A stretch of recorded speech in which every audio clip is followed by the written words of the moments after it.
Assalamualaikum warahmatullahi wabarakatuh, Buya. Assalamualaikum warahmatullahi wabarakatuh.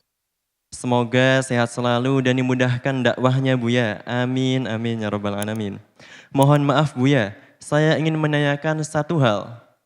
Ada teman yang menunjukkan ke saya postingan video di medsos. Dalam video tersebut dijelaskan tutorial wudhu menggunakan spray bagi para jamaah umroh atau haji, khususnya wanita.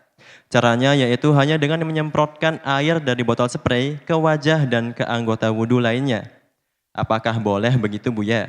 Dan yang juga membuat saya bingung, di video itu diperagakan bagi wanita di saat membasuh tangan, caranya adalah hanya dengan menyemprotkan air spray ke lengan bajunya saja, tanpa membuka lengan bajunya dan menyemprotkannya ke tangan secara langsung. Hal ini dijelaskan dalam video itu karena darurat demi menjaga aurat wanita di saat banyak orang. Benarkah wudhu dengan cara begitu boleh hukumnya, Buya? Terima kasih. Wassalamualaikum warahmatullahi wabarakatuh. Waalaikumsalam warahmatullahi wabarakatuh. Sudah pernah yang serupa diajukan beberapa waktu yang mungkin sudah lama, tahun yang lalu.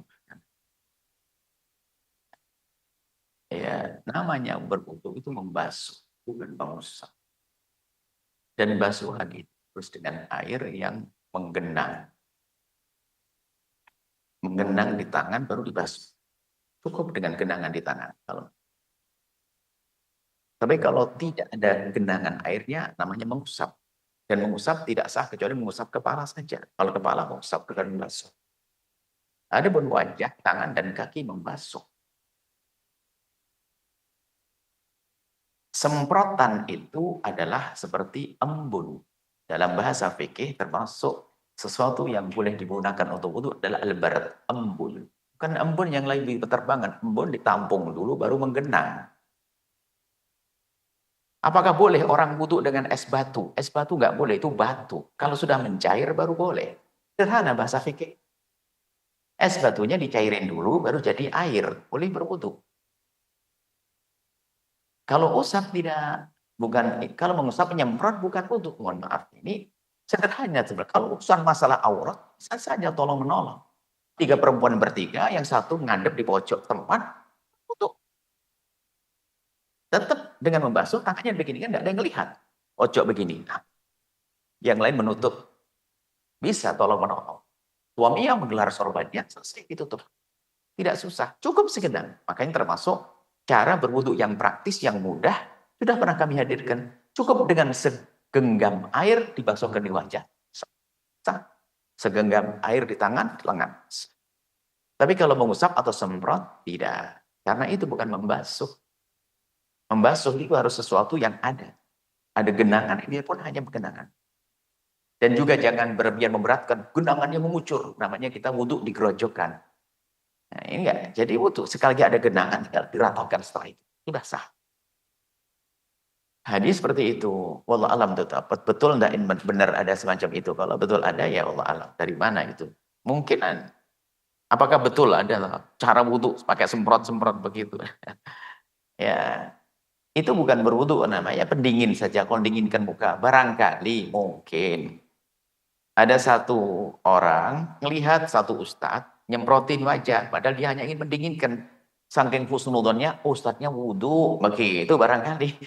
Dikira wudhu, padahal dia lagi dinginin mukanya. Sama tangannya begitu, mungkin. Karena wudhu itu sangat jelas. Dan kami hadirkan bab wudhu yang gampang. Kita ada fikih praktis, cara wudhu yang mudah. Dengan segelas air pun bisa. Air segelas ini bisa dipakai wudhu 5 orang. Tidak harus pakai 1 timba air. Tapi dengan catatan harus dengan membasuh. Kalau tayamum beda. Tayamum nggak ada dengan air. Kalau dikatakan tayamum juga bukan kan pakai air kok tayamum. Dikatakan membasuh karena nyemprot. Jadi semprotannya adalah semprotan yang mengurucuk langsung. Semprotan yang gede itu kayak keran begitu, kayak pipa, wah langsung begini. Lumayan dapat air, bisa begini. Nah ini lain cerita. Tapi kalau semprot itu seperti embun yang berterbangan, itu tidak bisa dipakai untuk kecuali dikumpulkan dulu, digenangkan. Nah caranya bagaimana barangkali? Barangkali digenangkan dulu dong di tangannya. Semprot, gini ya. Semprot, menggenang. pakai wudhu. Karena ini air suci dan mensucikan. Tinggal memindahkannya dari botol ke tangan, mungkin pakai semprot, begini, baru setelah menggenang, itu wudhu. Nah ini selesai, seperti itu ya. Nah, semoga Allah mudahkan. Dan ingat, ibadah, sholat itu gampang, termasuk wudhu juga gampang. Kalau ada yang tidak bisa atau kerepotan, itu pasti yang salah gurunya. Tapi meringankan, memudahkan juga jangan sampai dengan sesuatu yang salah. Meringankan dengan sesuatu yang salah. Wudhu salah kan juga nggak benar jadinya. Itu saja, semoga Allah memberikan bimbingan kepada kita semuanya, mengampuni kita semuanya. Wallahu a'lam bishawab. Sahabat Al-Bahjah TV, setelah menyaksikan video ini, jangan lupa bersolawat kepada baginda Nabi Muhammad. Shollu ala Nabi Muhammad. Allahumma sholli alaihi wa ala alihi wa sahbihi.